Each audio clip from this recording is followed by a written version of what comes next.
Les lundis de l'histoire présentés cet après-midi par Roger Chartier.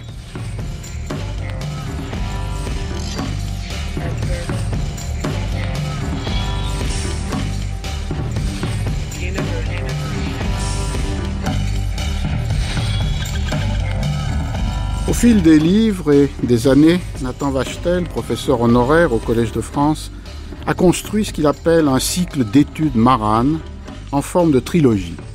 En 2001, le premier volet de ce triptyque, intitulé « La foi du souvenir, labyrinthe marane », était consacré au destin de ces hommes et de ces femmes qui furent arrachés à la religion juive par les conversions forcées imposées dans l'Espagne et le Portugal du XVe siècle, avant que les tribunaux de l'Inquisition ne les tourmentent et parfois les brûlent sur ces bûchers pour n'être pas d'assez bons ou d'assez vieux chrétiens. En 2009, Nathan Wachtel a publié le second volet de son triptyque, La logique des bûchers, voué à comprendre les desseins, les dispositifs de la machine répressive qui a broyé tant de vies. Enfin, en 2011, dans le dernier de ces 3 volumes, il a mené une enquête d'ethnologie dans le nord-est brésilien, dans l'immense territoire du Sertão, pour retrouver les traces des nouveaux chrétiens qui y cherchèrent refuge, afin d'échapper, espérait-il, aux délations et persécutions qui les désignaient comme hérétiques et relapses et les conduisaient, de l'autre côté de l'Atlantique, devant le tribunal des inquisiteurs de Lisbonne. Nous avons présenté ici même ce livre magnifique intitulé « Mémoires maranes », comme nous l'avions fait des 2 précédents. Et je rappelle que ces 3 ouvrages ont été publiés aux éditions du Seuil dans la collection La Librairie du XXIe siècle. Pour la présentation de Mémoires maranes était présent Carmen Bernand, professeur honoraire à l'Université Paris-Ouest Nanterre, et Maurice Kriegel, directeur d'études à l'École des hautes études en sciences sociales. C'est avec eux que cet après-midi, nous discuterons le nouveau livre que Nathan Wachtel a ajouté à son triptyque. Il a pour titre « Entre Moïse et Jésus, études maranes, 15e, 21e siècle » et il est publié par CNRS Éditions. Il rassemble 8 études, dont une très longue, inédite, tout comme l'est d'ailleurs l'importante introduction du volume sur laquelle nous reviendrons, 8 études qui ont précédé ou accompagné la publication des 3 livres du cycle marane. Cet ouvrage est donc à la fois une invitation à la lecture des livres précédents, pour ceux qui ne l'auraient pas encore fait, et pour les lecteurs et les auditeurs fidèles de Nathan Wachtel, une manière d'entrer dans les cheminements de son travail et les déplacements de ses interrogations.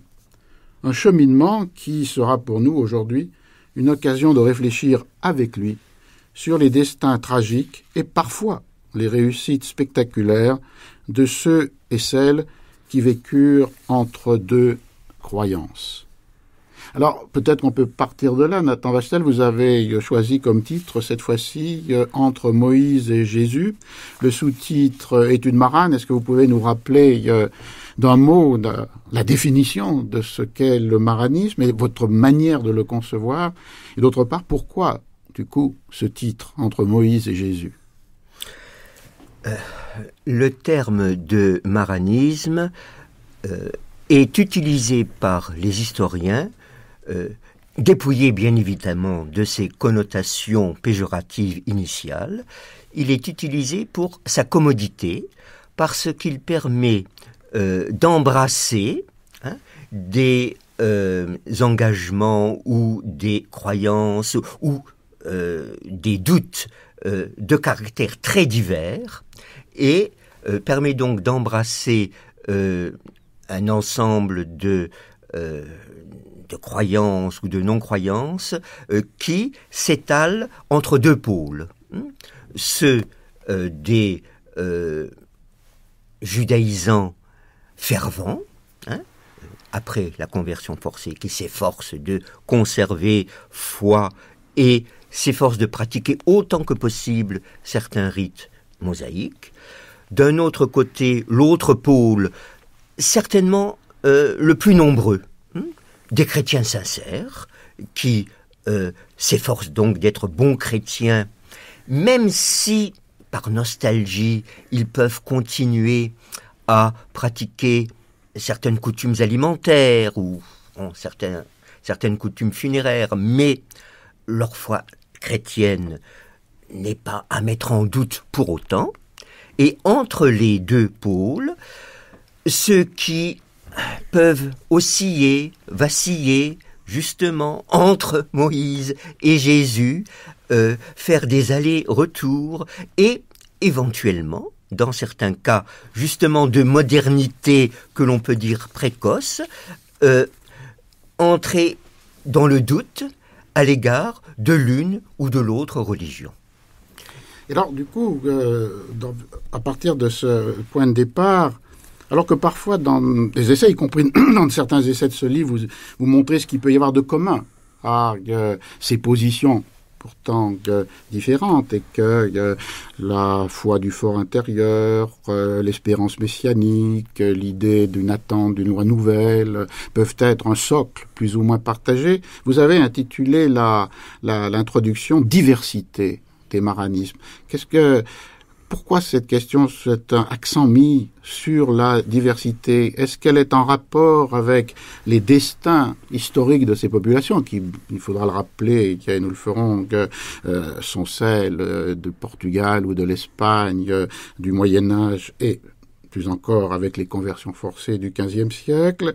Ou est-ce que c'est en pensant à la diaspora, là où certains s'enfuir en espérance de protection et de sauvegarde, que vous insistez sur les diversités? Est-ce que ce sont des diversités plutôt d'origine, avec des destins assez différents, Portugal, Espagne, ou est-ce que ce sont encore plus des diversités de leur lieu de refuge et d'accueil? Ce sont en effet des diversités en des sens multiples, diversités en ce qui concerne, comme je l'évoquais précédemment, les destins individuels, mais ces diversités dépendent bien évidemment des différents contextes, des contextes géographiques, des contextes conjoncturels, et c'est ainsi que, en simplifiant déjà, dans l'introduction, j'ai distingué ce qui doit être distingué clairement, ce qu'on appelle aussi le modèle espagnol de maranisme, le modèle portugais de maranisme, mais il y en a d'autres que je n'évoque pas dans cette introduction qui est déjà longue. On peut parler aussi d'un modèle français, dans le sud-ouest, à Bordeaux, à Bayonne, mais je le mentionne maintenant pour mémoire. Bon.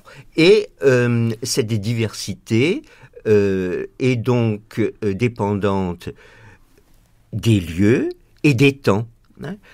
Par exemple, en ce qui concerne le modèle, disons, espagnol, il a comme caractéristique, par définition aussi, d'être le plus ancien. C'est là que, sinon tout, mais le principal commence avec les conversions forcées, en laissant de côté l'antériorité, la préhistoire visigothique, qui ont eu leur importance également, mais qu'il faut aussi mentionner pour mémoire.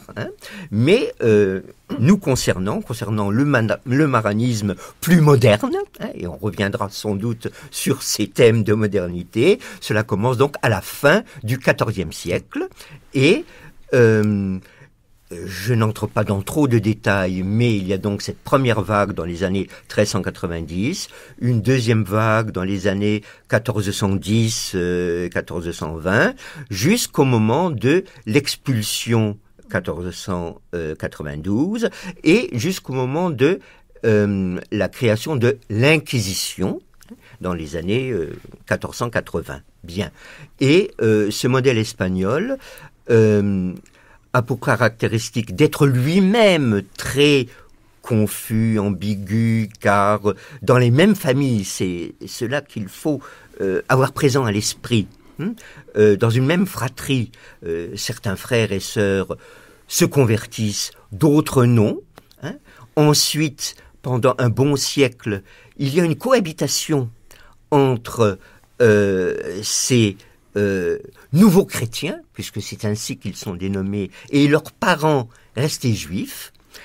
Les relations entre les uns et les autres, là aussi, sont très variables, entre la bonne entente, la solidarité, mais aussi les animosités, les reproches de trahison, etc. Et dans les mêmes familles et dans les mêmes quartiers, jusqu'au moment où donc les choses s'accélèrent à la fin du XVe siècle. Et ce qui caractérise aussi l'action inquisitoriale à son début en Espagne, c'est son extrême sévérité. Là, nous n'allons pas entrer dans des détails statistiques, mais je crois que l'on admet que, en gros, le maranisme proprement espagnol est pratiquement extirpé. Je dis pratiquement, on peut toujours trouver des exceptions, des reliquats, mais pratiquement extirpé au milieu du XVIe siècle. Ce qui prend le relais, c'est donc le modèle portugais. Mais alors, voilà. Peut-être, Nathan Wachtel, avant de passer à la comparaison avec le modèle portugais, on pourrait peut-être s'arrêter un temps sur l'essai que vous avez consacré à la situation que vous venez de décrire, c'est-à-dire la Castille du XVe siècle avant l'expulsion de Juifs de 1492, donc un monde dans lequel coexistent des Juifs qui sont restés Juifs et puis des nouveaux convertis qui l'ont été parfois de gré, parfois de force après les massacres que vous avez rappelés, puisque le point de départ en 1391 ou en 1412, 1415, c'est bien aussi il y a des massacres. Et vous consacrez un premier article, un premier essai qui n'avait jamais été publié sous le titre Historiographie et théologie nouvelle chrétienne, donc de ces premiers convertis d'avant 1492 dans la Castille du XVe siècle.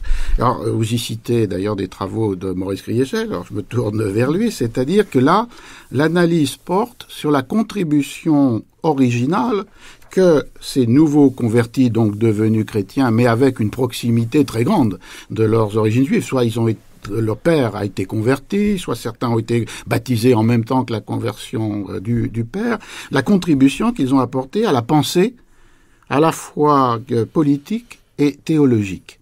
Et il y a là un travail, évidemment, pour ceux même qui ont lu les livres précédents de Nathan Wachtel, qui est tout à fait original, puisqu'il est avant les conversions de l'expulsion de 1492. Alors, comment on peut situer cette analyse et puis la réalité historique à laquelle elle renvoie, Maurice Kriegel, dans les réflexions sur cette Espagne de coexistence entre chrétiens, anciens, vieux, viejos, nouveaux, et une population juive?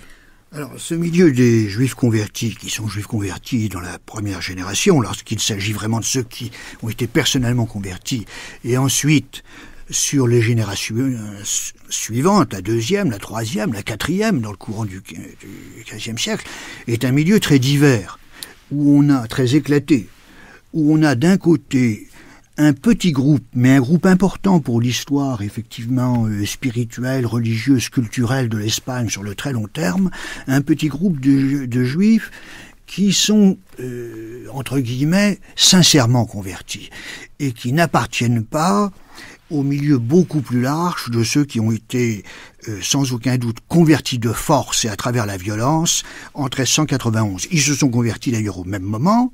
Le personnage principal est quelqu'un qui était rabbin de Burgos et qui est devenu ensuite évêque de Burgos. C'est un personnage important dans l'appareil d'État au début du XVe siècle. Son fils ensuite a été probablement dans l'église castillane autour de 1430-1440 le personnage le plus important de tout ce qui est l'appareil d'église. Et ce milieu va avoir un rôle dans en ce qu'il fait avancer, en ce qu'il propose un certain nombre de thèmes qui vont être ensuite repris sur toute la durée qui est celle de la fin du XVe, mais encore d'un XVIe qui se prolonge, disons, jusqu'à l'époque de Philippe II. Mais alors, on a ce milieu, on a d'autres milieux qui sont très différents. On a un milieu qui est plus rigoureusement le milieu marane, à proprement parler, c'est-à-dire le milieu qui judaïse soit par la pratique, soit par une référence à l'identité juive, quelle que soit la façon dont celle-ci est conçue, imaginée ou réimaginée. Et puis on a un milieu, comme le disait Nathan Wachtel à l'instant, qui ne sait pas très bien où il en est et qui navigue au gré des incitations diverses, c'est-à-dire de l'ouverture éventuelle, ouverture d'ailleurs très remarquable dans un premier temps, de la société espagnole, dite vieille chrétienne, et des appels de la communauté juive et de sa présence auprès du milieu de ceux qui ont été convertis de force et qu'on cherche à faire revenir à leur identité d'origine. Alors, à l'intérieur de ces différents milieux, il y a effectivement ce milieu qui est celui des nouveaux chrétiens parfaitement chrétiens, et ils auront un rôle en ce sens que, et c'est ce que en particulier récemment une chercheuse italienne, Stefania Pastore, qui est une élève d'Adriano Prosperi, a beaucoup souligné dans ses récents ouvrages, on a sur le très long terme, entre 1450 et en fait, de façon précise, à partir de 1449 et de la discussion autour des statuts de pureté de sang, donc milieu XVe siècle, et jusqu'au temps de l'arrivée au pouvoir de Philippe II, donc jusque vers les années 1560, on a une forme de religiosité chrétienne qui n'est pas le fait seulement des nouveaux chrétiens, mais à l'intérieur de laquelle, très certainement,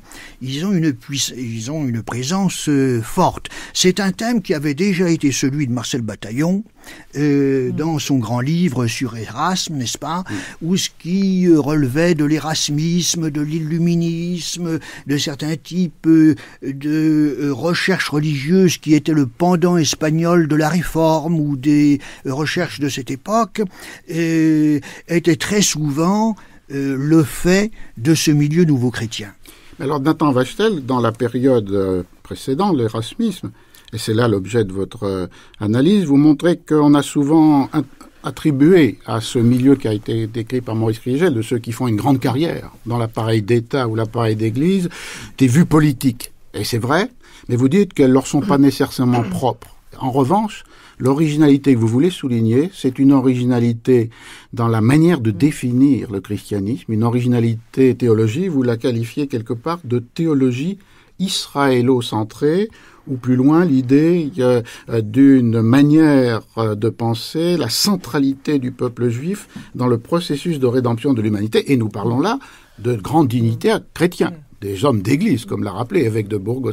Alors, qu'est-ce que c'est que cette théologie qu'ils construisent et qui est israélo-centrée?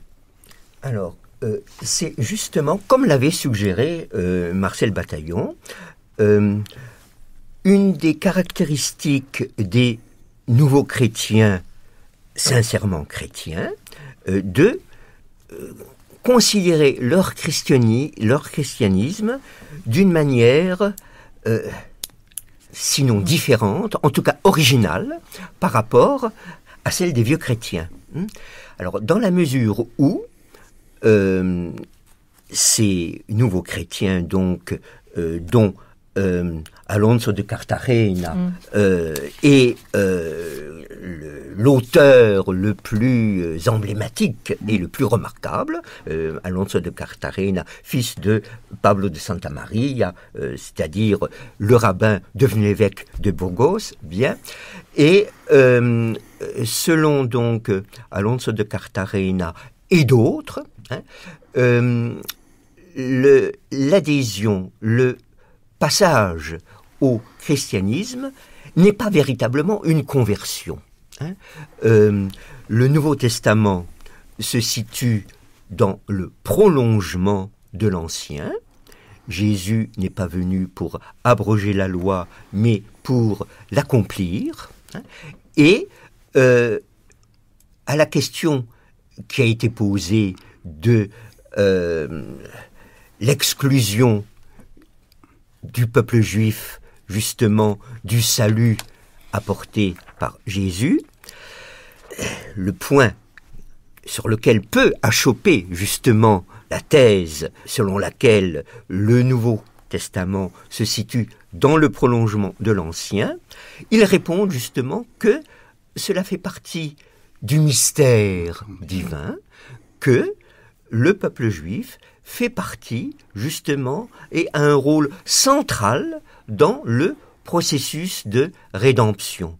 Je n'entre pas dans le détail complexe, de la manière dont Alonso de Cartagena commente le fameux passage de Paul dans l'Épître aux Romains 11, etc., etc. Mais c'est en se fondant texte qui a été l'objet de bibliothèques de commentaires, mais la thèse que défend Alonso de Cartagena et les autres collègues tels que Juan de Torquemada, le cardinal Juan de Torquemada, l'oncle du futur grand inquisiteur. Bien.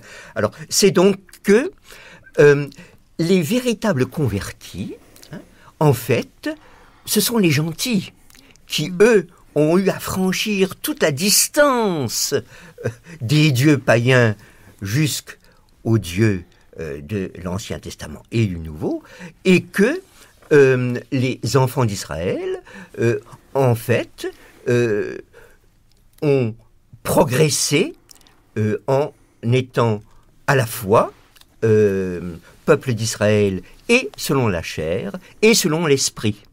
Et il y a même chez Alonso de Cartagena et chez Torquemada, Juan de Torquemada, une fierté identitaire, se revendiquant pas, non pas comme dans l'identité juive, mais c'est même Pablo de Santa Maria qui, en dédiant un de ses ouvrages à son fils, revendique avec fierté l'identité et l'ancestralité lévitique, c'est le terme qu'il emploie. Et on retrouve ce sentiment identitaire chez ces très sincères chrétiens que sont Cartagena et Torquemada. Alors Maurice Kézia, un dernier mot sur cette question pour que nous reprenions notre parallèle entre Castille et Portugal. Oui, théologie particulière certes, mais chez Alonso de Cartagena, il n'y a pas de judéo-christianisme. Il y a des judéo-christianismes.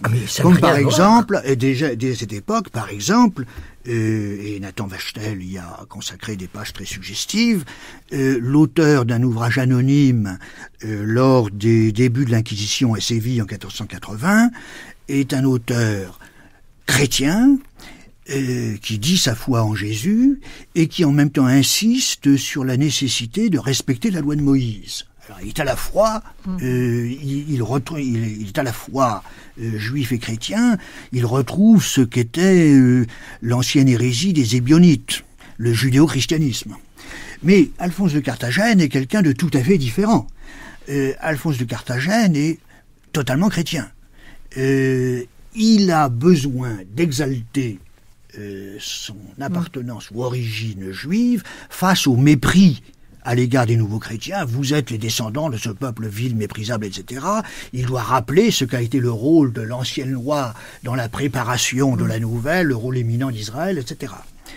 Son livre, il faut le situer dans son contexte, c'est une riposte immédiate, en 1449 à Tolède, à l'adoption des statuts de pureté de sang. Et c'est contre les premiers édits de statuts de pureté de sang que Alonso de Cartagena rédige, mais très rapidement, son traité.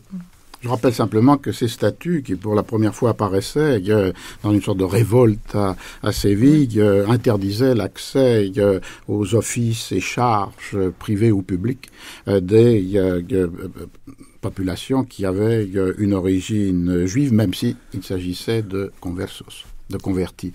Carmen Bernand. Oui, je voulais ajouter qu'il y a cette discussion avec ces personnages extrêmement importants qu'on a cités, et Cartagena, son père, et puis Juan de Torquemada. Mais ce qui est passionnant moi en tant qu'ethnologue, ça m'a beaucoup frappé, c'est qu'on retrouve tout de même cette argumentation de façon sans doute plus naïve dans les cas que vous citez ultérieurement sur le fait que finalement il n'y a pas de différence entre, tous ne disent pas la même chose bien entendu, entre la loi de Moïse et la loi de Jésus, que c'est une continuité. Et donc ça va beaucoup plus loin parce que vous montrez à travers ces quelques exemples qui sont ici, mais que vous avez développés ailleurs, au fond, la permanence de ce sentiment. Et je voudrais peut-être ajouter à cette discussion, ce n'est pas mentionné dans cet ouvrage, qu'il y a également toute une sorte de discussion, de croyance, d'affirmation, c'est difficile à dire, concernant l'arrivée des premiers juifs en Espagne et qui me paraît très importante puisque cela daterait de la première destruction du temple et donc d'avant la naissance du Christ. Et alors ça, c'est aussi une autre ligne qui entre un tout petit peu dans ce type de réflexion. Alors, Nathan Vachetel, reprenons notre parallèle. Nous avons commencé avec la Castille du XVe siècle. Vous disiez un modèle portugais très différent. Pourquoi ? Le modèle portugais est en même temps très semblable parce qu'il s'agit donc de nouveaux chrétiens qui, extérieurement et même sincèrement, pratiquent le christianisme, mais qui ont conservé, donc eux, ce ne sont pas des judéo-chrétiens, mais des chrétiens qui continuent à avoir une certaine nostalgie ou qui continuent à pratiquer certaines coutumes, coutumes alimentaires, bien. Et ce qui caractérise leur origine est tout d'abord celle de la migration qui résulte de l'expulsion, principalement, qui résulte de l'expulsion de 1492. Une bonne partie donc des Juifs espagnols trouvent refuge dans le pays le plus proche, le Portugal, mais également en France, dans l'Empire ottoman, bien.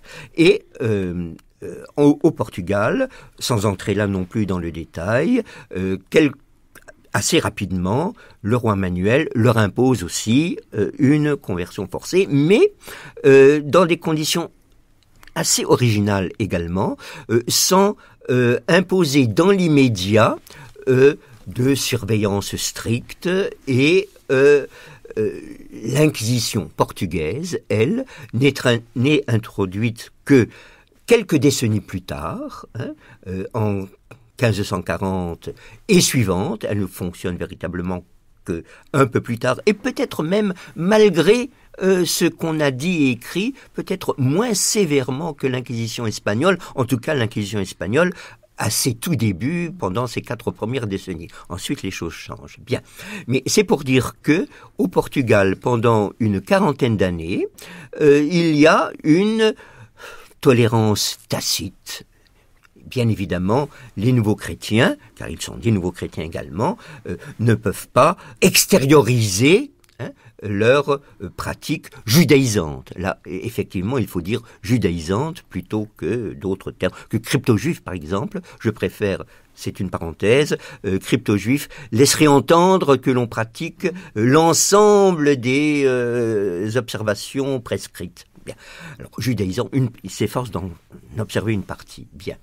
Et pendant cette quarantaine d'années, je crois que l'on peut dire qu'une religiosité marane particulière se consolide. Cette religiosité marane, il est difficile de la définir également dans la mesure où il n'y a pas de dogme théologique, il n'y a pas encore que l'unité de Dieu et évidemment la croyance centrale, l'exclusion également du culte des images considérées comme idolâtres. On peut considérer que ceci se retrouve quand même dans ce que l'on peut qualifier de religiosité marane, mais pour le reste, on peut parler d'inquiétude, de problèmes, et de perplexité identitaire, et c'est là justement que j'insiste sur ces oscillations entre Moïse et Jésus. Bien. Et alors, pour en revenir aussi à l'originalité du modèle portugais, c'est à la fois son extension, à la fois dans l'espace et dans le temps. Car c'est le maranisme proprement portugais qui ensuite, même si certains descendants des nouveaux chrétiens venus d'Espagne retournent au Portugal dans la terre de leurs ancêtres, ils sont qualifiés de portugais. Bon. Et ce sont donc les nouveaux chrétiens qui se réfugient en France, dans les Provinces-Unies, où ils redeviennent juifs. Donc, c'est là que l'on peut, à la suite de Joseph Kaplan, les qualifier de nouveaux juifs. Bien, c'est là donc que s'étendent des réseaux dans l'espace, de nouveaux juifs à Amsterdam, ou de nouveaux juifs à Livourne, à Venise, etc. Ou,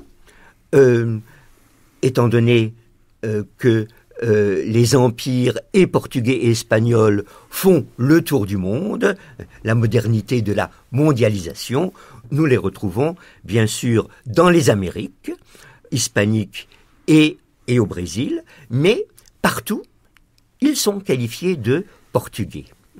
Et ce sont donc ces réseaux qui rassemblent des nouveaux chrétiens à Séville, à Lisbonne, à Mexico, à Lima, des nouveaux juifs à Amsterdam, à Venise, ou des juifs à Constantinople ou à Safed. Bon, ce sont ces réseaux qui regroupent des membres de religions officiellement différentes, mais qui se reconnaissent une identité commune, celle des membres de la nation, justement, et ce sont ces réseaux que je crois qu'il faut qualifier de marane, car le terme de marane permet d'embrasser justement cette diversité.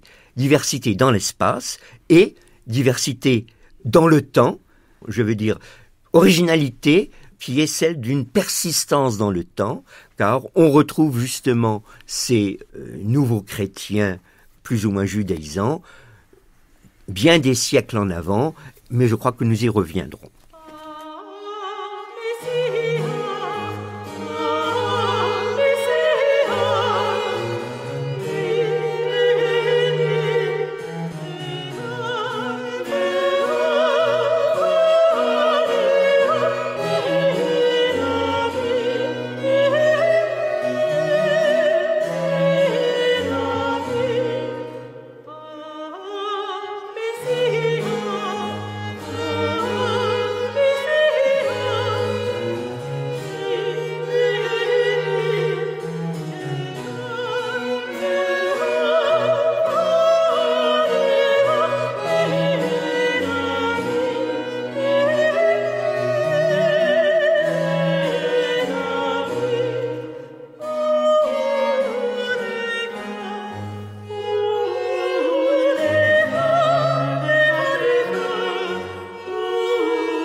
Cette musique synagogale a été composée au XVIIIe siècle par Cristiano Lidarti, un compositeur qui vivait à Paris, mais qui est composé pour la synagogue d'Amsterdam, de très nombreuses partitions. Cette musique nous introduit à la deuxième partie de notre émission d'aujourd'hui, qui est consacrée au livre de Nathan Wachtel, Entre Moïse et Jésus, étude Maran, 15e, 21e siècle, CNRS édition, et nous le présentons en compagnie de Carmen Bernand et Maurice Kriegel. Vous avez terminé, Nathan Wachtel, en rappelant que le monde Maran créait peut-être la première globalisation, le mot est à la mode, dans l'époque moderne, par des réseaux commerciaux qui peuvent associer des Portugais qui ne le sont pas tous, qui peuvent associer des Juifs qui ont pu rester fidèles à la loi de Moïse parce qu'ils habitent à Amsterdam, dans des villes italiennes, où le judaïsme est possible, et puis des nouveaux chrétiens, et aussi, vous avez dit, des nouveaux Juifs. Peut-être revenir d'un mot, parce que c'est un sujet important, moins connu, c'est-à-dire le fait de ces convertis au christianisme qui, fuyant la répression, vont dans des lieux, Amsterdam pour commencer, mais pas seulement, où il est possible de faire retour au judaïsme. Et leur situation n'est pas nécessairement facile à ces nouveaux Juifs, d'une part parce que qu'est-ce qu'il leur reste pour les plus récents de la culture, du rituel, de la théologie juive, et d'autre part, ils se trouvent aussi parfois confrontés à une orthodoxie rabbinique qui ne leur rend pas les jours aisés. Les choses sont d'autant plus difficiles pour eux qu'ils ont tout à apprendre, même pas à réapprendre, parce que le contact avait été pratiquement perdu avec les communautés juives existantes. Si bien que, à Amsterdam par exemple, les autorités rabbiniques, on le comprend, pratiquaient une politique très stricte, imposer une discipline extrêmement sévère pour leurs fidèles et imposer donc une orthodoxie très stricte dans la mesure où justement où la communauté d'Amsterdam ne pouvait pas ne pas être reconnue par les autres communautés. Et il en est résulté donc cette pratique, au début du moins, de l'excommunication, du Reherem, dont on avait été victime les célèbres Uriel da Costa, Manuel de Prado et bien sûr Baruch Spinoza. Mais ce qui est intéressant, c'est que peu à peu, justement, en imposant cette discipline, par exemple à la synagogue, il était absolument très indécent de parler d'autres, de faire autre chose que de prier et méditer, et la discipline était donc très stricte, au point que les visiteurs ashkénazes qui se rendaient à Amsterdam étaient admiratifs d'une telle discipline à la synagogue. Bien. Et paradoxalement, cette orthodoxie stricte a accéléré une séparation de plus en plus grande entre le privé et le public et a entraîné une sécularisation de plus en plus étendue. Bien évidemment, on pratiquait les affaires sans aucune interférence religieuse et cette extension, cette distinction entre la sphère religieuse et la sphère séculière est une autre manière de modernisation qui va avoir des suites extrêmement importantes dans les 18e et bien évidemment les siècles suivants. Est-ce que, Maurice Kriegel, vous partagez analyse qui d'ailleurs nous renvoie à un livre qui vient d'être publié chez Chandaigne, enfin quelques mois. Quelques années.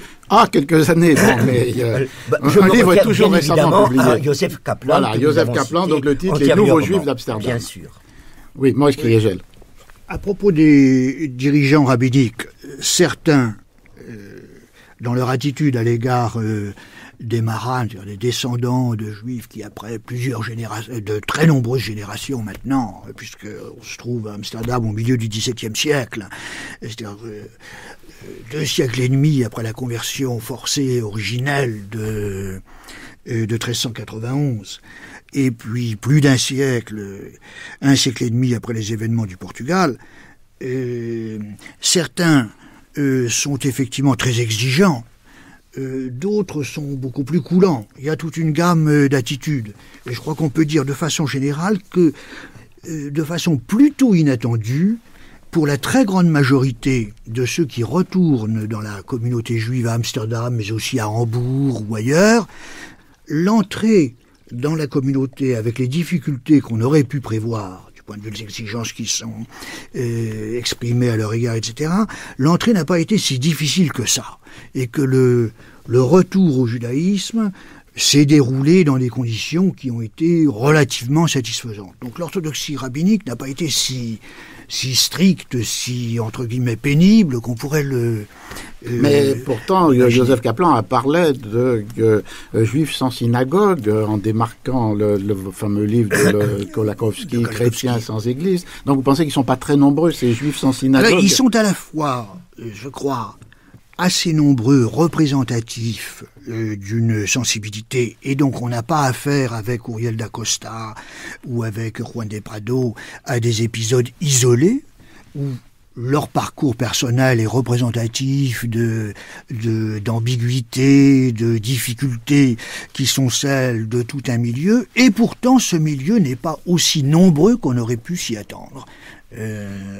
Et alors il est tout à fait... il va de soi que des gens qui opèrent une critique du christianisme pour revenir au judaïsme, et puis qui, rentrés dans la communauté juive, se heurtent à ce qui leur paraît des impossibilités du point de vue de ce qu'est leur propre parcours, leurs attentes aussi, qui ont pu être très longues dans leur parcours biographique individuel, vont à la fois dépasser christianisme et judaïsme, et donc être des facteurs de modernité, mais ils ont quand même été un peu à la marge. Caroline Bernard, on peut peut-être passer un peu de temps de l'autre côté de l'Atlantique, ce qui a déjà été évoqué par Nathan Wachtel. Est-ce que ces deux modèles, espagnol, portugais, trouvent leur réplication dans le monde des Indes, c'est-à-dire les mondes coloniaux, d'un côté des colonies espagnoles et des colonies portugaises? Je pense en particulier peut-être au mode de la répression, à la présence ou non de l'Inquisition, et puis peut-être aussi aux conjonctures qu'évoquait Nathan Wachtel de cette répression. Il semble qu'il y a des décalages entre Mexique, Pérou d'un côté, et puis il y a le Brésil de l'autre. Le Brésil, auquel j'ajouterais peut-être ce qu'on appelait le Rio de la Plata, qui est une très vaste région qui est extrêmement importante parce que c'est par là que l'on peut entrer, et de façon souvent clandestine, jusqu'aux mines de Potosí. Alors, moi, je dirais qu'il y a peut-être trois possibilités, ou alors une question intermédiaire. Oui, la répression a été beaucoup plus forte dans les villes comme Lima et Mexico qu'ailleurs. Le Brésil, Nathan Wachtel nous a bien montré que c'est là, à Recife, qu'est érigée la première synagogue au temps des Hollandais, à l'époque hollandaise.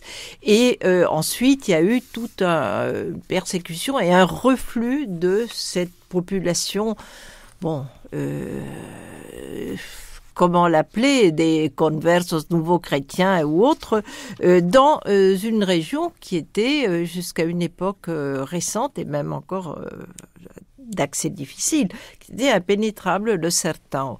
Alors là, on a un cas tout à fait particulier, parce que on a des descendants de ces marans, de ces juifs, en milieu agraire, ce n'est pas toujours très évident, et dans des conditions assez particulières qui font que Nathan nous l'a décrit longuement dans ses enquêtes ethnologiques, qu'on trouve tous les cas de figure, en fait des coutumes d'origine juives, mais qui sont reprises souvent par coutume, parce qu'on a fait comme ça toute notre vie. L'endogamie, encore que je me permets d'apporter une assise qui est liée à la connaissance que j'ai de ces personnes à travers Nathan Wachtel, endogamie jusqu'à un certain point, puisqu'on trouve tout de même dans ces nouveaux chrétiens et nouveaux juifs, désormais, dans bien des cas, des personnes métissées de noirs, ce qui est aussi tout à fait particulier. Et donc, on a eu peut-être, il faudrait voir les limites de cette endogamie qui comporte beaucoup de dérogations. Mais là, on a un milieu passionnant et je crois que le cas le plus extrême est celui de ce prêtre Araujo qui est d'origine juive, qui est chrétien. Il est totalement sincère dans son christianisme et qui a mis une étoile de David en face dans la porte d'entrée et qui lui-même souhaite ou a souhaité, je ne sais plus où en sont les choses, que à sa mort, tout un château, une forteresse soit consacrée à l'étude hébraïque. Je ne sais pas où les choses en sont, mais vous voyez, ce sont des personnages très importants. Je voudrais ajouter que, sans doute, mais il faut encore faire beaucoup d'archives, mais il me semble bien que dans la région de Tucumán et dans cette région très confuse du Rio de la Plata, il y a aussi des personnages comme ça, totalement doubles. Je ne sais pas si le terme d'ambigu correspond à ces gens qui ont intériorisé cette double identité, mais l'Amérique offre effectivement, je crois, encore beaucoup de terrain à défricher. Comme le temps passe, malheureusement, que nous allons bientôt être obligés de refermer le livre, au moins pour cette émission, puisque les auditeurs vont l'ouvrir après sa fin. Nathan Wachtel, dans le livre, vous multipliez aussi les parallèles ou les analogies entre ces situations dont nous venons de tracer à gros traits les cadres historiques et des temps plus contemporains. Vous le faites sur une modernité paradoxale et tragiquement ironique qui est la modalité des tribunaux de l'Inquisition, avec d'autres tribunaux qui avaient le même but, faire dénoncer les parents, les voisins, les amis, et d'autre part obtenir des aveux. Vous le faites entre les statuts de pureté de sang, puisqu'on a évoqué le premier, mais il faut savoir qu'à partir du XVIe siècle, dans le monde ibérique, il se généralise à toutes les institutions, académiques, universitaires, administratives, religieuses et l'antisémitisme nazi, et vous le faites en proposant une possible extension de la catégorie de maranisme au-delà du monde de ces nouveaux juifs ou nouveaux chrétiens en rapport avec toutes les situations dans lesquelles il y a, et vous aimez à citer cette formule de Karl Gewart, un déchirement de la conscience, une double identité.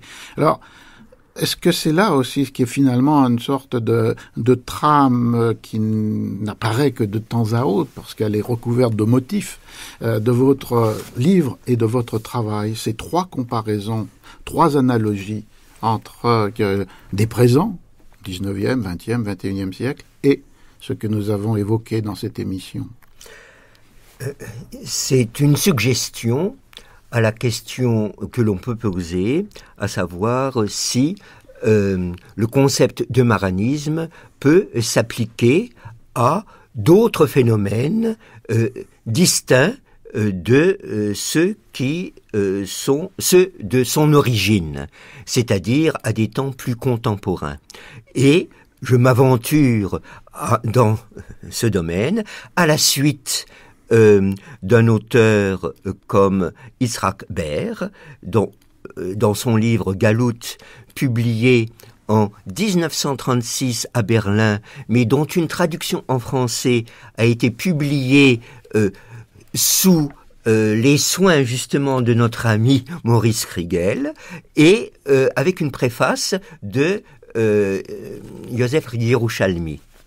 Et Yitzhak Ber, dans cet ouvrage, déjà faisait une analogie entre les nouveaux chrétiens judaïsants et les nouveaux Allemands, comme dit Yerushalmi, justement, qui, au XIXe et XXe siècle, juifs assimilés, sont perplexes quant à leur identité et ressentent, disons, tous les sentiments de nostalgie, de perplexité concernant leur identité, comme, selon la formule de Gebhardt, cette conscience déchirée du juif Maran, non seulement parce que appliquée aux nouveaux chrétiens des XVIe, XVIIe siècles, etc., mais aux nouveaux Allemands, donc, des XIXe, XXe siècle. Et Yerushalmi, de manière peut-être un peu provocante, met en parallèle la conversion forcée ou volontaire d'ailleurs, des débuts des temps modernes, et le processus d'assimilation qui fait que, dans les deux cas d'ailleurs, les barrages étant tombés, soit pour les juifs, soit pour les nouveaux chrétiens, soit pour les juifs avec l'émancipation qui commence, au moins avec les décrets de Joseph II en Autriche, etc., etc., eh bien, il se produit donc ce phénomène d'intégration sociale brillante, d'ascension sociale. Les nouveaux juifs ou les nouveaux Allemands brillant dans tous les domaines de la culture, de l'économie, de la politique, etc., ce qui produit un certain rejet de la société majoritaire, qui se traduit d'une manière analogue, sans qu'il y ait, bien évidemment, influence directe d'un phénomène sur l'autre. Mais l'analogie, c'est que l'anti-judaïsme se défini désormais par des critères biologiques, la pureté de sang. Au XIXe siècle, c'est le racisme qui est biologique également. Et donc, cette analogie fait donc que le rapprochement est plausible. Et alors, du point de vue donc de ces juifs assimilés, alors ce sentiment de nostalgie, de perplexité identitaire est exprimé par des auteurs, alors sans faire de palmarès, mais bien évidemment Heinrich Heine, ses mélodies hébraïques, son évocation mélancolique du rabbin de Pacharach, ou encore la quintessence du maranisme contemporain au XXe siècle serait celui de Kafka, tel qu'il est, par exemple, analysé par un auteur qui avait une intelligence des textes si remarquable, je me réfère à Marthe Robert, et qui fait un parallèle entre K, l'arpenteur du château, et le Quichotte de Cervantes. Et en ce sens, donc, on peut, je crois, de manière, en tout cas, intéressante, je l'espère, évoquer un maranisme vraiment contemporain. Mais Carmen Bernard, dans le livre dont nous parlons aujourd'hui, cette analyse cette suggestion forte que propose Nathan Wachtel a un tour, une présentation très émouvante, puisqu'elle est faite dans un essai à la mémoire d'un professeur d'histoire et de géographie de Clermont-Ferrand, Robert Schnerb, et qui est la manière aussi, dans un contexte qui n'est ni allemand, ni celui de nos mondes portugais et espagnols, la même expérience de vie. Exactement, j'ai lu ce livre qui est une merveille et qui est sorti aux éditions L'Harmattan, dont l'auteur est Madeleine Schnerb, parce que ce qu'il y a de très touchant et de très terrible, c'est que Robert Schnerb était un homme, au fond c'était un homme laïque, détaché du judaïsme, en tout cas tel qu'il apparaît au départ, un excellent professeur qui a formé Nathan Wachtel et qui soutient une thèse tout à fait remarquable, une thèse d'histoire économique. Et à l'issue de cette thèse, on est encore en 1933, c'est très très importante. À l'issue de cette thèse, au lieu d'avoir la mention très honorable qui était la condition sine qua non pour que la personne puisse postuler à un poste universitaire, il reçoit une mention honorable qui en fait est un déshonneur, et il est barré à vie de l'université. Pour quelle raison? Alors justement, le texte de Nathan montre bien comment les consonances du nom, l'antisémitisme rampant font que finalement, malgré l'excellence de ce travail, malgré des encouragements qui lui avaient été donnés avant la soutenance, arrivé le moment venu, il est complètement radié, disons, de cela. C'est une époque où oui. On peut parler de numerus clausus à l'université, comme l'évoquait Marc Bloch lui-même à propos de ses échecs au Collège de France. D'un mot, Maurice Kriegel, sur ces parallèles avec le contemporain, quel est celui que vous retiendriez comme le plus puissant, le plus convaincant? On a vu qu'il y avait plusieurs manières sur la répression, sur l'antisémitisme. Je retiendrai surtout le parallèle entre le parcours des nouveaux chrétiens espagnols dans le siècle qui va de 1391 à 1492, donc c'est le XVe siècle, 1400-1500, et le parcours du judaïsme émancipé dans tout l'espace européen au XIXe, XXe siècle, puisqu'il me semble, en tout cas entre, disons, 1780 et 1945, parce que on a en Espagne une première moitié du XVe siècle jusqu'au statut de pureté de sang, qui est une histoire extraordinairement heureuse des nouveaux chrétiens, avec une intégration très rapide, à très haut niveau, etc. Et ensuite, le rejet jusqu'à la création de l'Inquisition et l'expulsion des Juifs. Et puis, et on peut faire un parallèle, c'est ce qu'a fait Yerushalmi par exemple, avec un 19e siècle très heureux pour les Juifs jusque vers 1880, et puis une deuxième période qui est celle des complications, qui commence autour de 1880 et qui vont mener jusqu'à la Shoah. Alors le parallèle quasiment s'impose d'une entrée dans la société générale, avec une période de très grande réussite, une success story, et ensuite un deuxième moment de rejet. Je pourrais ajouter peut-être un livre à ceux qu'a mentionné Nathan Wachtel sur cette expérience de la double conscience. C'est l'autobiographie de Norbert Elias, dans laquelle il y a exactement ce transféré sur son père et peut-être vécu par lui la même tension. Je rappelle donc que l'émission de cet après-midi a été consacrée au livre de Nathan Wachtel, Entre Moïse et Jésus, sous-titre Études Maran, 15e, 21e siècle.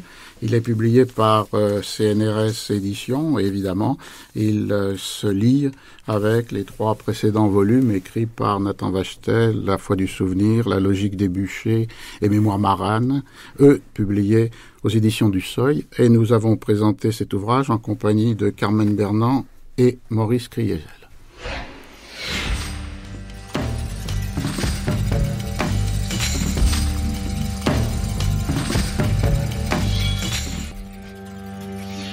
Les lundis de l'histoire vous ont été présentés aujourd'hui par Roger Chartier. La prise de son a été faite par Emmanuel Couturier, la réalisation par Ghislaine David. La semaine prochaine, ces lundis de l'histoire seront présentés par Philippe Levillain. Et dans quelques instants, avec Marie Richeux, vous accepterez ou non son slogan « C'est pas la peine de crier ».